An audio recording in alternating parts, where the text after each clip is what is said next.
Welcome to Sister Sessions, a podcast where two sisters on very different journeys explore what it means to live spiritually in today's world. My sister, Jenny Fairbank, is the co-founder and spiritual director of Wisdom Pathways, a yoga and meditation teacher, and a somatic healer devoted to guiding others toward inner peace. And I'm Susie Gustin, a mom of three, producer and owner of Red City Live Entertainment, embracing life's joys while searching for deeper meaning. Together, we have honest, relatable conversations about finding balance, purpose, and connection in everyday life. So, settle in. You're exactly where you need to be. Welcome to Sister Sessions. And we're back. Welcome to Sister Sessions, everyone. I'm Susie Gustin with my co-host and sister, Jenny Fairbank. Hello there. How are you, sister? So good. How are you today? I'm fantastic. You know, life is such a gift. It's all such a journey. I mean, I feel like things are moving really fast in lots of ways, and it's exciting. There's a lot of exciting things going on. I don't look at the negative things that are going on. Right? To point out, first, I would like to point out, this is the first episode 3 of season 2, that you are in your new home studio. And it's so cute. Yes, I am. I believe you got your Sister Session coffee mug. Let's see it. Look how cute. I can't. I love us. You're so funny. So tell me about the good stuff before we get into the episode subject. Let's talk about the good stuff. That would just take all day. There's just a lot of good stuff. I'm so grateful for my experience I just had over 3 weeks of travel and, you know, being with friends in Texas and holding a retreat that was honestly probably the best retreat I've ever held. Wow. Yeah, I think so. Wow. That's just huge. Very intense and amazing. And I kind of had like a coming out party unexpectedly of my channeling. And there was a whole session around that wasn't planned in the way that happened. People were so receptive and amazed and crying and receiving a lot of good guidance. I'm blown away. When they were in amazement and tears, before I ask you that, be more specific for the listeners to understand what this means when you say you're coming out of channeling, please, so people have a clue. Yeah, this is a little difficult. I mean, it's something that's very difficult to talk about because to me, it sounds crazy. I mean, it's like, really? This can't be happening. But I may have shared this a little bit in one of the sessions earlier. I'm not sure about. Been working with my friend Christina, who's a past life regressionist, for 11 months or so almost a year, where first we started with just doing a few regressions for fun, and then unexpectedly my highest guides came through, my higher self, which we all have. This is something that we all have capacity to do. I just clearly was ready. And so my higher guides coming through, giving me guidance, sharing information, was Christina and I, well, mostly Christina, because I kind of don't remember when I'm channeling. I remember a little bit, but she has been blown away. And we've been transcribing these sessions that we've had every week for months and months and months. And it's really just, like I said, it's this my highest self. We all have all the wisdom and knowledge that we need already inside of us. We all have this, but we forget on purpose coming into this form and as humans, because we wouldn't be able to live out our mission and really fully embrace being a human if we knew we were more than that to some degree. So my higher self speaks through me, and as we all have the ability to, I just have to keep saying that because it sounds so out of this world. Yeah. But, you know, my teaching partner, Stephen, we hold retreats together, and he's a medium and has been for a very long time. And that's what he does for a living, is read people's energy and share what's going on. And him and I do that together in immersion sessions with clients where he reads them in their soul pattern. And then I help to work that out with the client in Right. somatic healing and different modalities. And so anyway, at the retreat, we were going to do a session where, Stephen, maybe each person at the retreat would ask a kind of a general question about what's going on in the world or something more global. That was the plan. We were going to do that for about an hour, and I was going to channel. And none of these people, because I didn't talked about it, none of these people whom I know knew this about me. So we talked about it, and I shared what has been going on. And my friend Christina was there, and she also spoke. And then I connected with my soul pod. That's what they call it. Then each person actually got a message. It was not what we had planned, but my soul pod said, no, we want to speak to each individual and give you some guidance. And then, so I would give some information that would come through, and then Stephen would give some information, what his guides were sharing. And it was unbelievable. I'm still really processing this. I don't know, like embodying this, Yeah, it's a lot. Like, if this is too much for anyone listening, just stay with us. Just stay with it. Yeah, this is a lot. I know. Believe me, I know. I completely understand. So then when you go back to, you said this was your coming out channeling. Why was this your coming out when you have been kind of channeling before with Christina? Yes. What was different? I've never done it in front of anybody else. Yes. No one's known about this. It is my own little thing I've been doing because I was, they were telling me you're going to write books about, what's happening and what's coming through. And it's been in my own world. I haven't talked even about this with my husband, really, with Dave. I mean, he knows I was kind of doing it, but I don't want to talk about it because it's uncomfortable. It feels crazy. And I understand if you think I'm crazy. It's okay. I cannot be afraid because Guess what you're not going to do? You're not going to take it personally. Right. I'm not going to take it personally, but I'm also not going to let my ego stop me from doing something that is personally calling me to do. Yes, absolutely. So, absolutely. I love that. Yeah, I had to really get out of my way and trust. And because I had courage and I trusted, it was absolutely beautiful and everybody got a lot out of it. So that's all that matters to me. I don't care if people think I'm crazy. It doesn't really matter. I kind of think, okay, this is crazy, right? But the reality is that it's confirming. It's like, it's been confirmed over and over again that what is coming through me is helping people. Mm-hmm. And to me, that's yeah. And that is what happened at this retreat, is that you touched all of these lives and you're like, okay, now this makes sense to me. Now I get it even more than I already did. This is the purpose. That's so awesome. Wow. Exactly. That's why I'm not afraid to talk about it, because it's the reality. I am helping people and that's all that matters.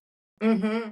Oh, God. Not about me at all. It has nothing to do with me. Like it's the highest aspect of me coming through me to give this information. And again, I'm going to say every single person has this ability.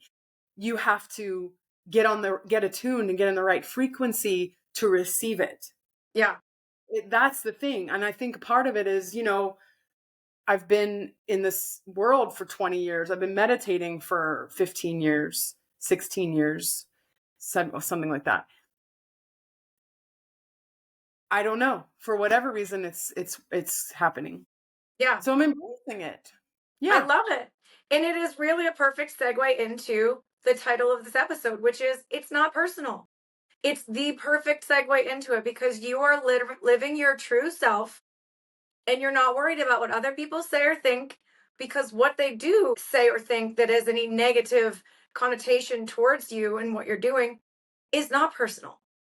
It's usually fear, the unknown, mostly fear. And so when people feel uncomfortable, that's when they start projecting negativity because it makes them feel comfortable. Now my ego's getting fed because this is uncomfortable to me. The space that she's in, I can't even handle it. She's so weird. Completely. And now I feel better because I called her weird. So my space is now safe. Yeah? Yeah, absolutely. People are only seeing through their own lens, through their own conscious. So they're projections. So if they're afraid of the unknown, right? Or, think that it's going to impact their belief system, or that, I'm the devil because I don't know. I don't know. Whatever. Yeah. Fill in the Yeah. And I blank. think, Hey. yeah, one of the things that I know that is easy to say, for people to say, well, if someone calls me something personally, like to me, calls me a negative name, then people will say, well, that is personal because they're talking about me. So trying to explain to people why, answer that question. So if someone says, Susie, you're such a da da da da da, why should I not take that personally when it was personally projected to me on an action that I took that caused them to say that? Now, why would I not take that personally? Answer that for everyone. Because if you took that personally, okay, if you said, oh my gosh, you just called me a da da da da da, there's a part of you that believes it's true. If somebody looked at you and said, you're an alien, you're from the planet Mars, oh my gosh, you have blue ears and green hair, would you get upset and say, oh my gosh, I can't believe they just said that I'm from Mars? Would you? No. No.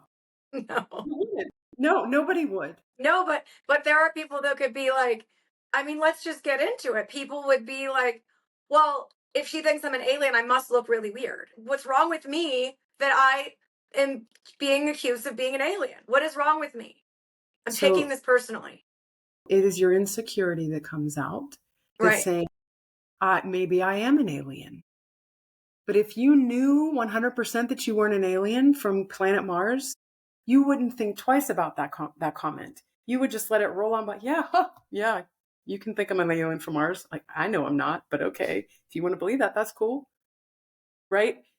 There's something that we call this word trigger. Everybody knows. They love to use that word trigger. What it is, there's an energy pattern that's activated inside of your consciousness that's saying, oh, yeah, that hits home for me. Yeah. Because there's some truth there. I don't like that. Yeah. I don't want to be called an alien because I think maybe I am, and I'm afraid to say it. I'm afraid to look at that I might be an alien. So I'm going to pretend that you didn't just say that, or I'm going to push back on that you said that. Now, is there a difference in if that someone is projecting negativity onto you, and is there a difference in taking it personally or just feeling hurt? Like, why is this person trying to hurt me? That is hurtful. Is there a difference?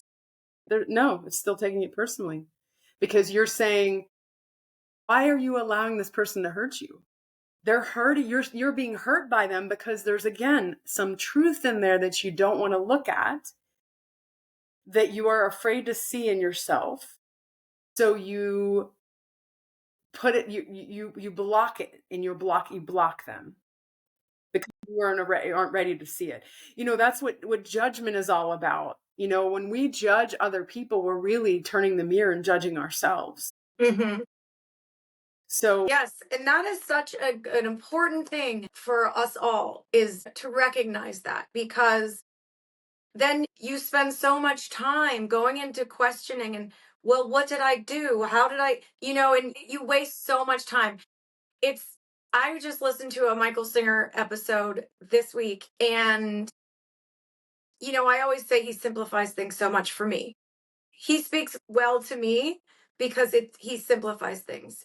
And one of the things, his main message is spirituality is, obviously he loves meditation, but he's saying spirituality is not when you're in meditation, and it's not when you're having in the middle of an ayahuasca ceremony that's opening up. Your true spirituality is getting through a full day of your life without any disturbances, without being disturbed by other people's behavior, comments, that it's raining because you didn't want it to rain and now you're disturbed. It's about getting through life undisturbed. And I'm like, oh my gosh, that makes so much sense, right? Like, not letting people get to you, not taking things personally. I feel like that's like really it, right? Because if like the rain comes and you want the beautiful day and you're like, why is this happening to me? You're taking it personally almost. You know what I mean? Like, why is this happening to me? I waited for this day off for so long and it's raining, you know? Yeah, Yeah. there's a lot more to it, but that's a huge part. Right. Right. That's just a simple part. Yeah. To be in a space of peace. Mm-hmm. Because that is when, ultimately you're in a space of that high vibration all day long, where you are, yes, undisturbed by others' actions and what's happening in the external world. As Yogananda calls it, a portable paradise that lives within us. And that portable paradise is there all the time. It is our true essence. And when we tap into that, then nothing really can affect us in this world. Things can collapse all around us and, devastation will ensue in this world. It's the nature of this planet and this frequency. Oh, you know what that just made me just totally think of? That, oh my gosh.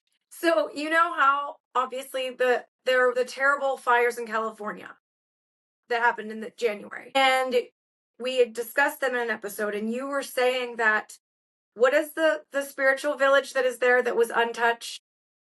Self-realization fellowship. What a symbol of all the chaos happening, but that did not get disturbed. Wow, that's kind of weird. Right? That is a massive symbol. Yes. That's kind of cool. That has happened so many times around the world, where churches won't fall and down, but everything else around it does. Because the energy of that structure, it's not the structure itself, right? It's not Right.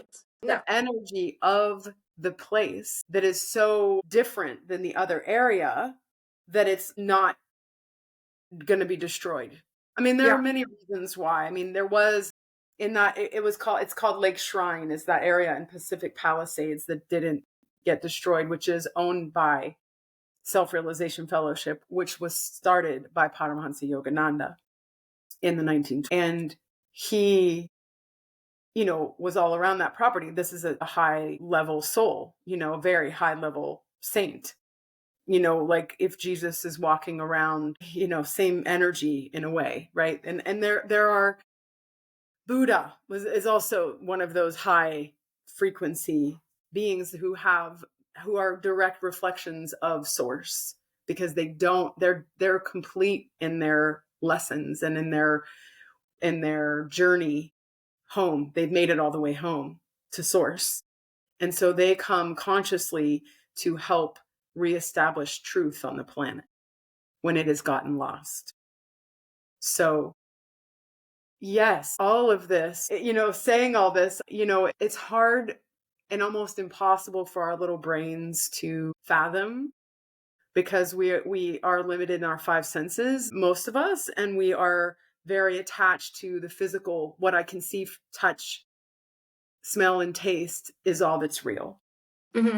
But any one of if you walk into a church or a synagogue or a mosque, there's a certain energy there that just feels reverent, because so many people go there and feel and are in that space of devotion and love.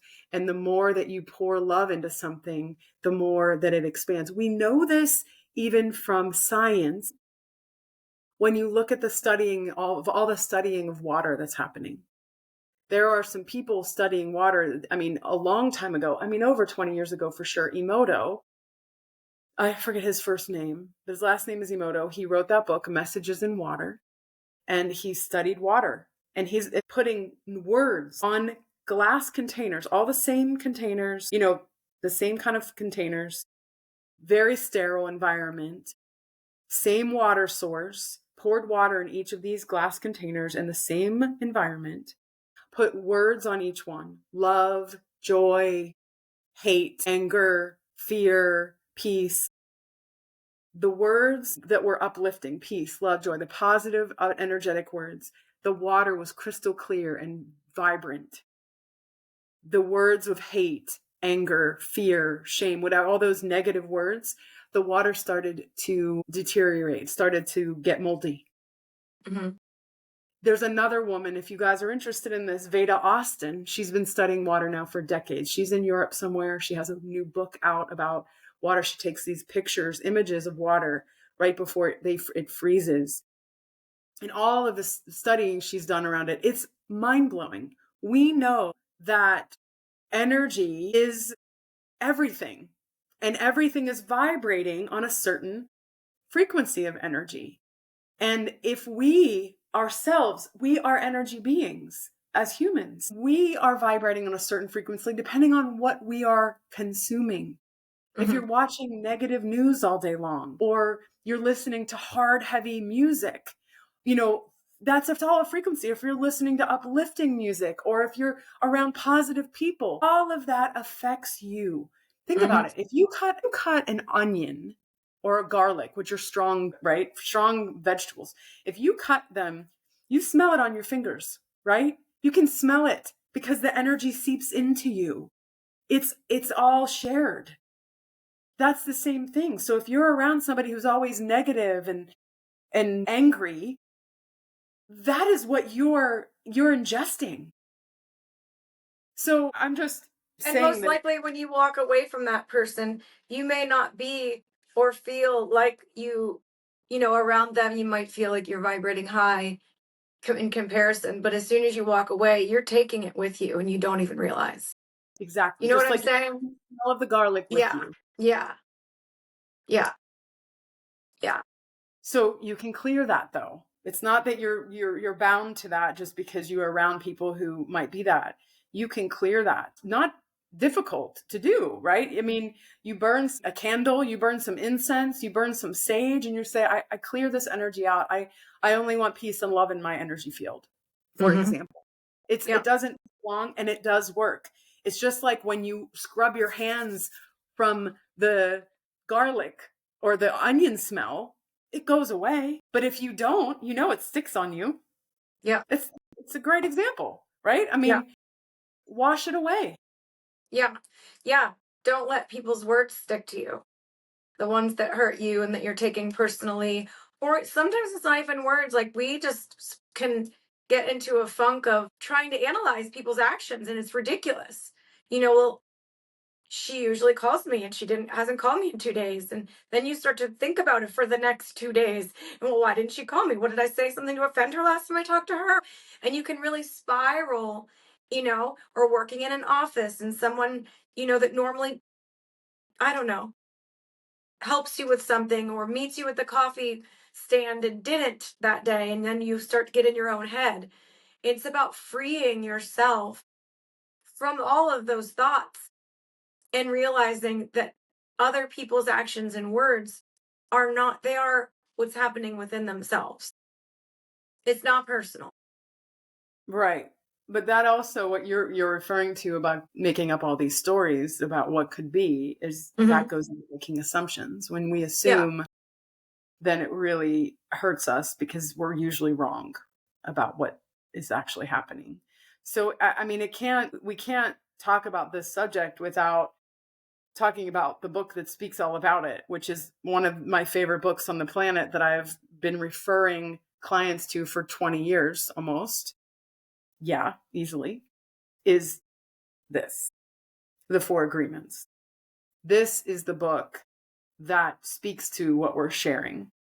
The Don Miguel Ruiz, he's been around for decades. I literally have cassette tapes of this book that I used to listen to when I lived in Pittsburgh. Oh goodness, this was before we were even married. So well over 20 years ago, 3 years ago. And one of the four agreements is don't take anything personally. Another one is don't make assumptions. Those two to me, because I've been working with this for years and years with clients, is those two seem to be the hardest a lot of the time for people, especially in relationships. And then just to tell you the rest of the four agreements, there's always do your best. And that doesn't mean perfect. That's, your best does not mean, well, I have to be perfect. No, your best today might be, I'm going to be able to wash the dishes and that's it. And that's okay. Yeah. But that's one. And then the fourth one is be impeccable with your word, which is very vital because words can hurt us, as we know. We're just talking about that. Words are vibrations of energy, just like everything else. So if you are using harsh, critical words, you're projecting that out, and it's also all that's within you. Well, yeah, I think that's what people don't realize either is when they're projecting onto someone to feed their own ego, they're just actually harming themselves twice over, Yeah. So important. It's so true. And it's And I think it's one of the hardest lessons in life from the beginning, like getting people's words hurting you. I think that, gosh, took me a long time. I've had so many. I mean, I've had like women's words towards me, which you think like women should be women for women, but you can't just be women for your own circle. You have to actually mean that and like not kick someone when they're down. And I think it's even worse to get kicked when you're up. Honestly, I think if you're doing really well and you get some harsh words, I think sometimes that hurts even more. It's like, I don't know, trying to understand why people can't be happy for you. And then learning that none of it's personal. It takes a long time. Yeah. Yeah, it takes a long time. I get that. I understand that it does. It doesn't have to, though. Which is why we're working and we're talking about it right now and discussing it so that everyone that's listening can, do the same work. Yeah. So there's a few kind of practices and reflections that you can work with. If you're having a struggle with taking things personal, when anybody says anything, you automatically like, oh my gosh, Is that about me? Yeah. Is that what did I do? Oh, what did I? First of all, that's completely being a victim. You're just thinking everything is about you and people care that much about what you're doing. I said this once to a client, and he was like, and he still to this day brings it up because I've worked with him a long time I think I said one day, I don't know the exact words, but it was alluding to people don't think about you as much as you think they do. They're not analyzing you. They're not studying you. They're not looking at everything you're doing and saying, oh, how could he say that? Oh, and he said it's very, very helpful for him. Like, yeah, they're not thinking about me the way I'm thinking about me. People aren't. They're focused on themselves. You all are focused. 100%. 100%. I mean, just a female example of that, which is, I don't know if this is subject or not, but it just makes me think of it. And I say female because men don't think this way. Even as females, we worry so much about, putting on a bathing suit in the summertime and what do I look like? What is everybody going to think of me? I've never once have I analyzed someone else in a bathing suit in my life. Never. I've never been like, oh, she looks amazing. Oh, like I might say, oh, that swimsuit's so cute. I love that color, like something like that. But no, I've never been like, oh, what does she think? Like, people aren't paying attention to us the way we think they are, which is exactly what you're saying. So free yourself and get out there in the world and stop the worrying because it's so true. And that is such a good way to put it. Like, people really are not paying as much attention as you think they are because you're paying that much attention to yourself. That makes sense. I get it. It's you, but don't project it onto other people. Yeah. Yeah. And I would say that you're wrong about men don't think this way because they do. Not as much. It's not as much. They just don't. They internalize it more. Totally agree. Agree. Yeah. So a couple things, we talked about like how people see things through their own consciousness. So if they're hurting inside, then they see hurt outside, right? If they're filled with anger, all they can see and receive is anger. They think everybody's angry because they are. Because again, it's a projection from our consciousness. It's that simple. It's the lens you are looking through. It's the glasses you are looking through. So if you're filled with love and peace, then that's what you're seeing in the world. Mhm. This is so vital to understand. And if you're not feeling love and peace, then there are ways to bring that more into your life. Then there's Mhm. some work you need to do to change your frequency, to change the station you're playing, and get out of the anger and the fear and the worry and the shame and the grief. It's okay to feel those things, but you don't want to live in those places. You want Yeah. to move that energy out. It can come and you can have experiences of that. You don't have to live in that. That's a choice, honestly. Yeah. So there's that. But when somebody says something to you meanly, like sharply, cunning, when somebody say, I always think it's funny. When I just drove, to and from Texas to California and back. And it was hilarious. There were these motorcyclists, and it was one place, I hardly had any traffic, but there was one space, there was a lot of cars. And these motorcycles ran through, and this guy, they're real big and think they're tough, whatever. And then one guy put the finger up, I don't know to who, but real harsh. And I just started laughing so hard. And I was like, man, that guy's so angry. I feel bad. Like, I feel for him, like compassionately. Yeah.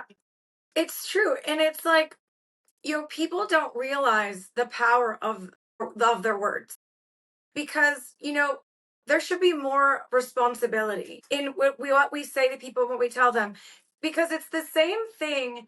Like, you know, as adults, we know that if we get punched by someone, we're not going to put, you punch them back, you could go to jail. Like, it's a big deal to punch someone, right? It's just as big of a deal if somebody's rude to you with their words. Doing it back is the same thing as punching back, physically punching back. And it hurts people and it hurts you. Like, it's not good. So if somebody hurts you verbally, please don't do it back because you are doing a disservice to yourself, to them, to the energy, to everything. Learn how to cope with your emotions.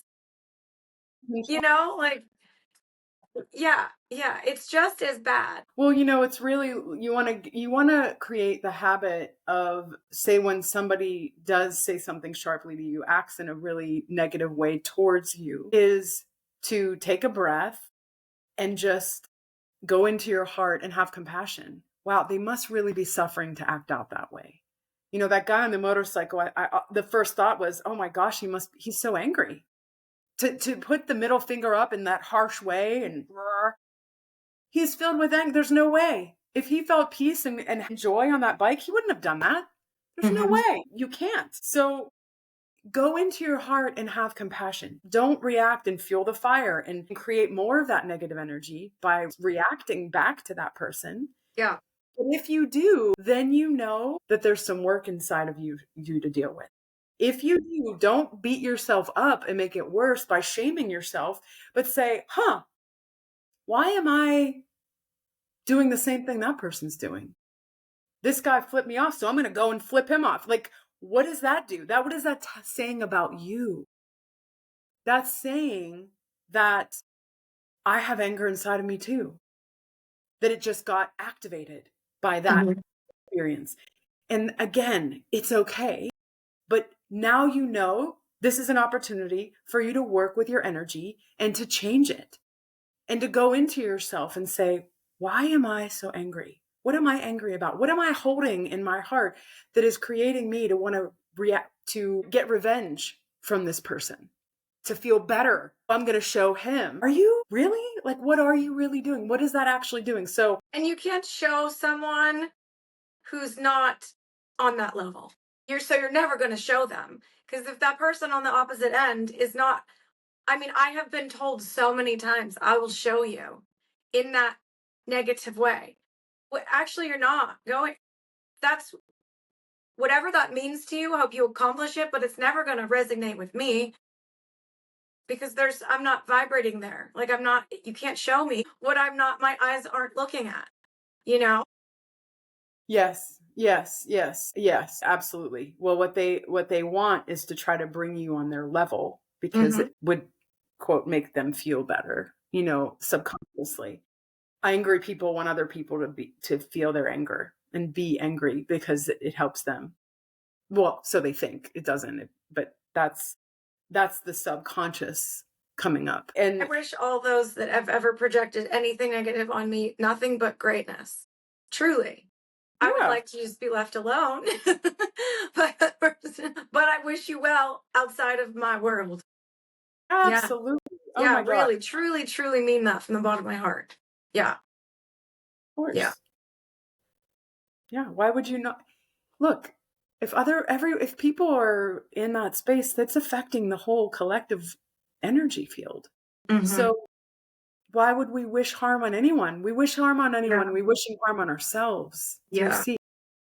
This is what we need to wake up to understand that when you punch someone else, you're really punching yourself. So you're just playing in this vortex of downward spiral of no, nobody wants that. No, really, no one truly wants that. They just don't know how to get out of it. So we're talking all about what it feels like, what people think and say when they are taking things personally.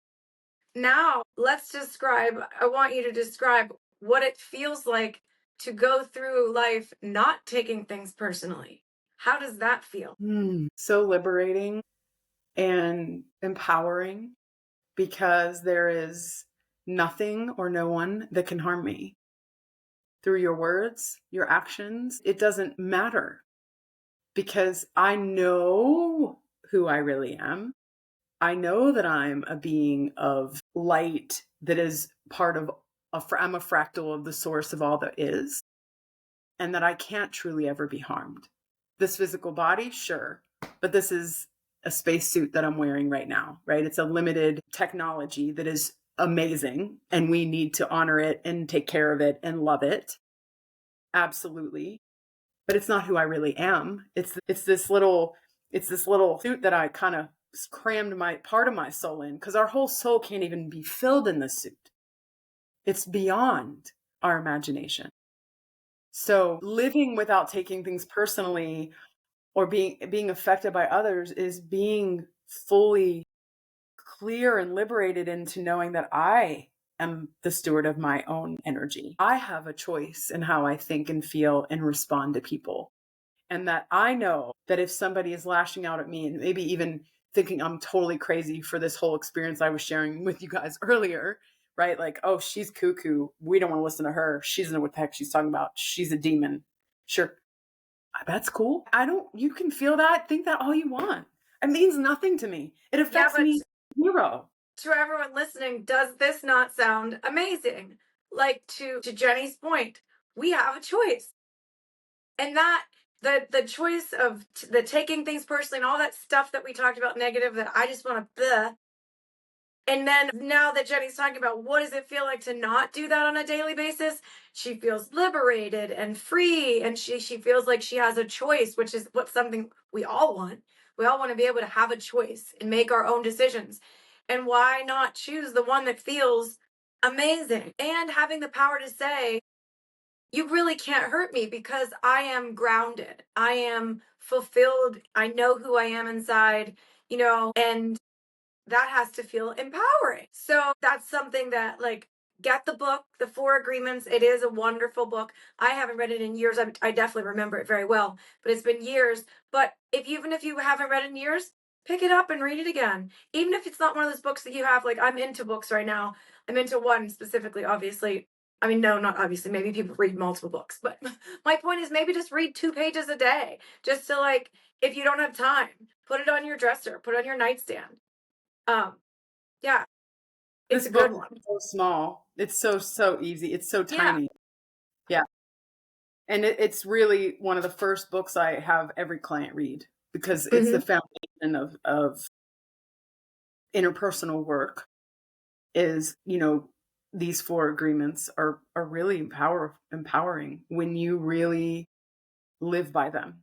I mean, I have people who have them like up, written on their like refrigerator or something, mirror, because they reminds them, okay, I'm not taking anything personal. I'm not making assumptions. Okay, I'm going to do my best today.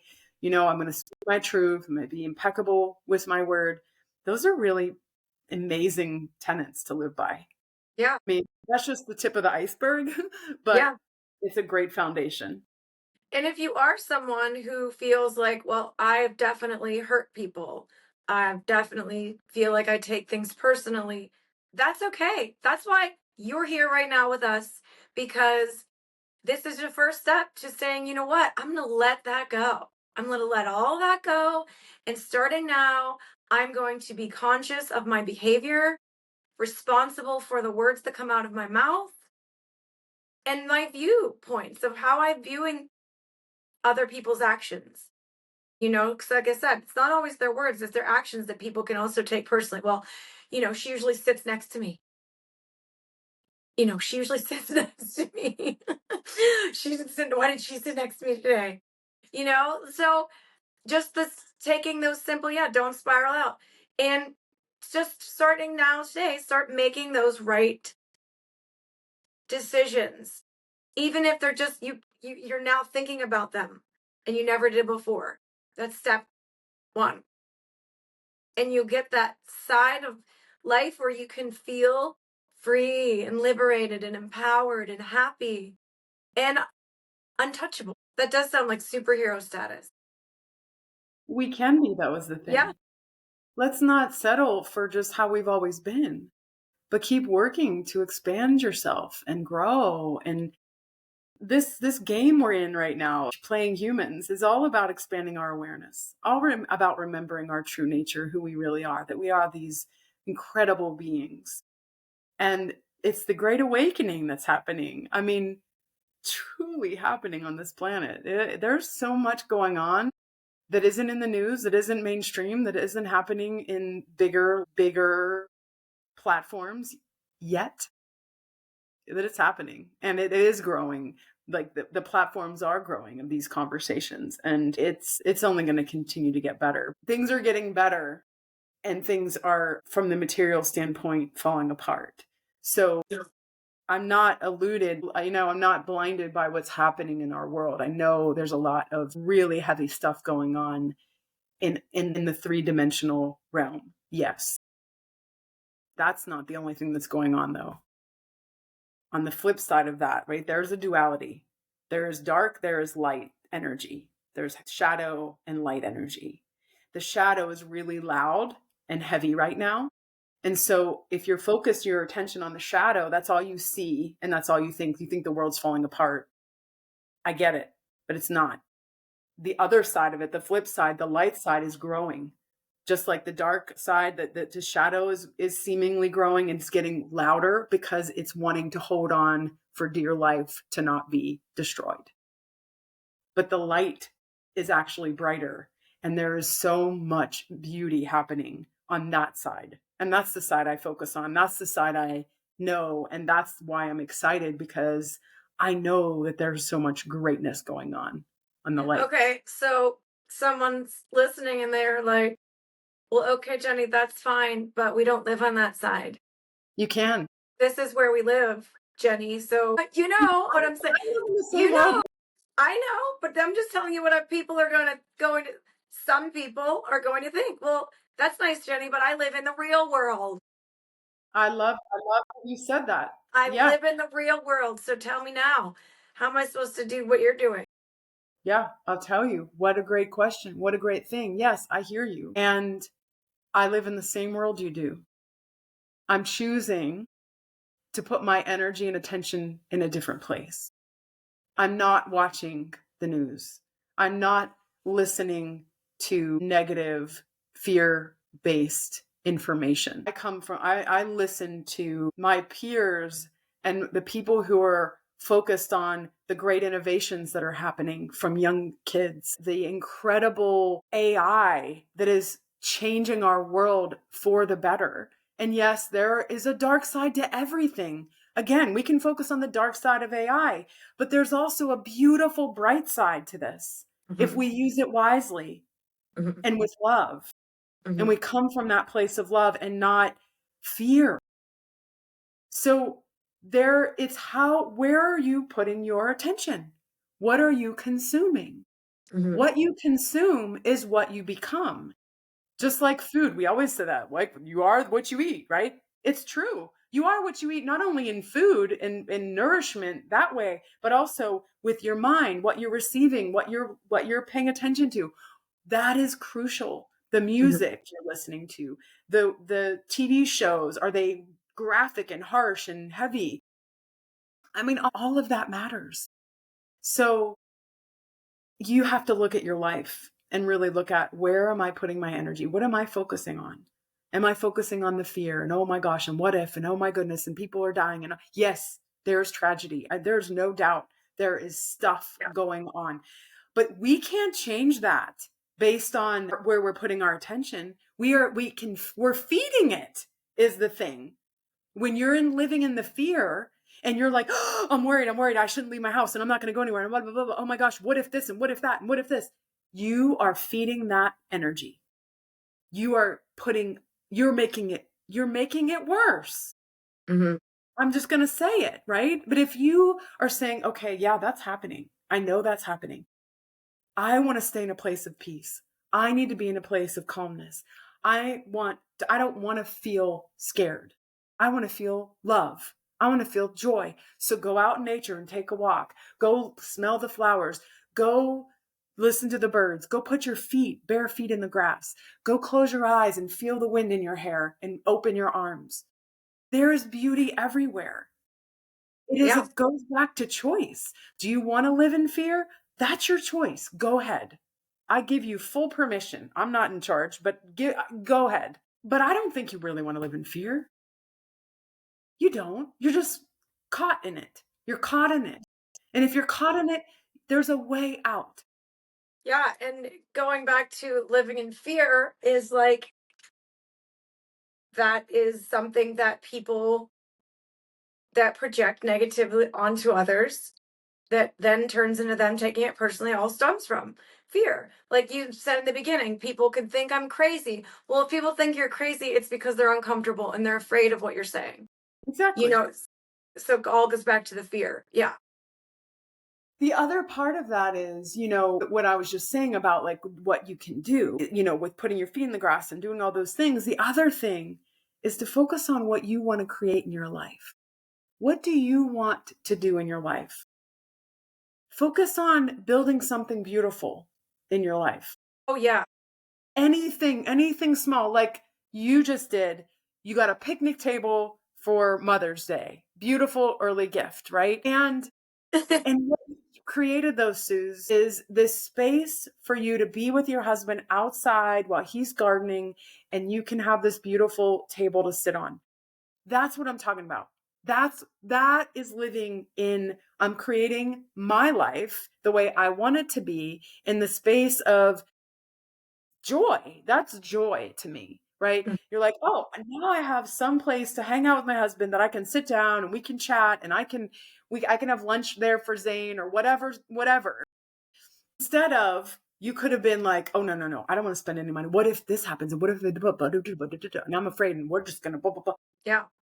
Well, I think, COVID was a perfect example of what was going on outside of the walls of the house or the apartment or wherever your space was at that time when we were on lockdown.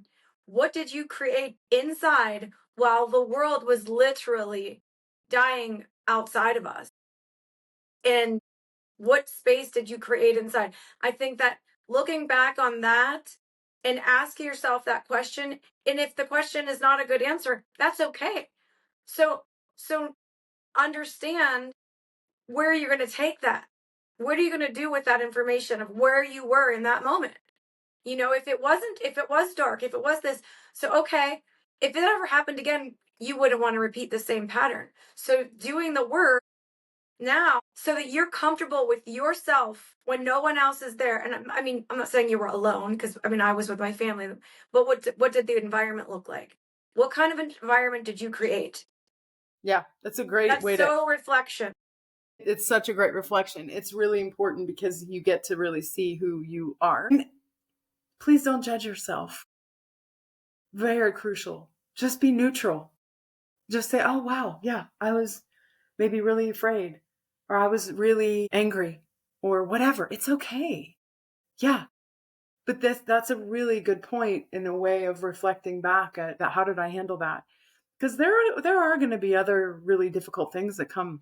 I mean, look at this grid that all went down in Spain and Portugal. And then there was a really intense short storm in Pittsburgh that people's electric was out for days and still They still is. don't have. How was that, a week?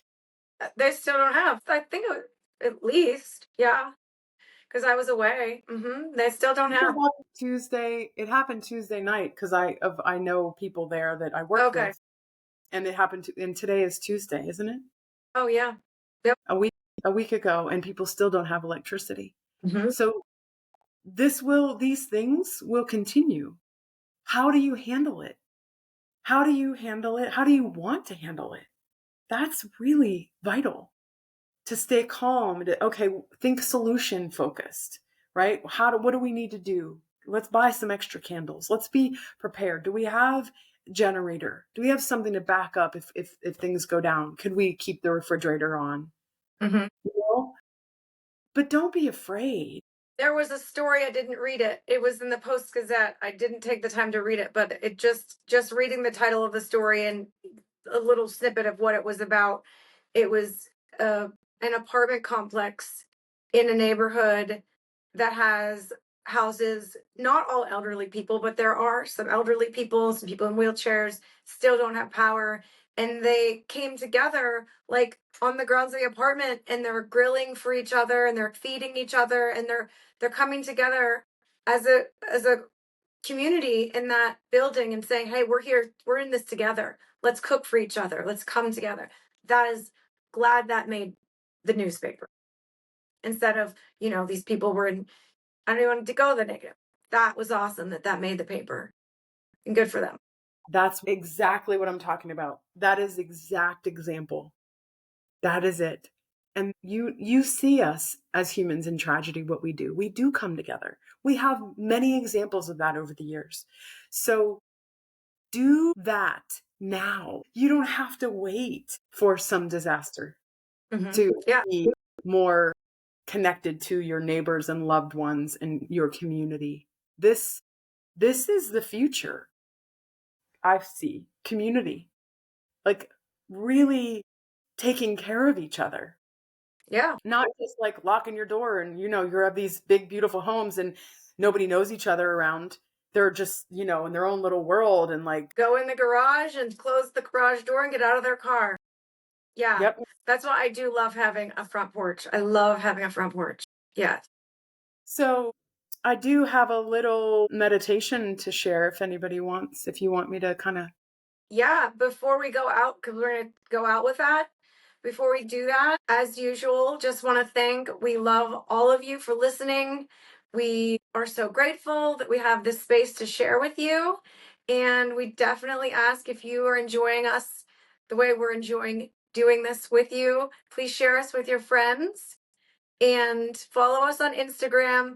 Next, we have our first guest of season 2. And if you want to know who it is, then you'll have to visit us on Instagram. I will be announcing it in the next few days, and we're super excited. This is going to be fun. Yes. Yeah. Very excited to talk with. Okay. So this is just a little guided meditation. So if you are available to close your eyes, please do so. Lengthen the spine and take a nice big inhale, filling the belly. Exhale through the mouth. Let's take a moment to come home to ourselves. Another gentle breath in through the nose. A long, gentle breath out through the mouth. Relaxing the shoulders, the jaw. Allow the breath to find its own rhythm. Feeling the gentle rise and fall like waves lapping on the shore of your inner world. Now quietly bring to mind a recent moment when you felt hurt, misunderstood, or took something personally. Notice what arises in your body as you think of this situation, this memory. Perhaps a tightening somewhere, a heaviness, a subtle contraction. Just notice and begin to breathe a little more clearly. With your inhale, silently say to yourself, this is a passing wave. On your exhale, mentally say, I am spacious awareness. We'll do it together for a few breaths. Inhale, this is a passing wave. Exhale, I am spacious awareness. Inhale, this is a passing wave. Exhale, I am spacious awareness. Feel the sensation gently dissolving and softening. Nothing to fix, be present. Now, shift your awareness to your heart center. Imagine a soft golden light glowing there. Warm, gentle, steady. This is the light of compassion, always available to you. Silently whisper to yourself in your mind, may I be at ease. May I remember, may I live with spaciousness and grace.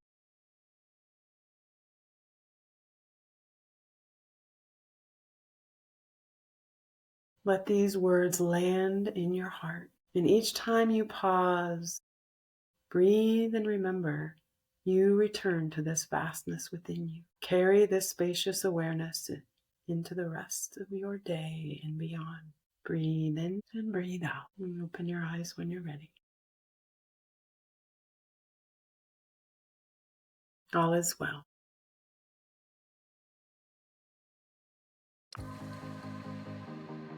Thank you for tuning in to this week's episode of the Sister Sessions podcast. If you found inspiration in today's conversation, we'd love it if you shared the episode with your besties, family, or even your favorite neighbors. We'll be back next week with more to share, but until then, remember, meditation is the key to unlocking your inner peace. All is well, friends. See you soon.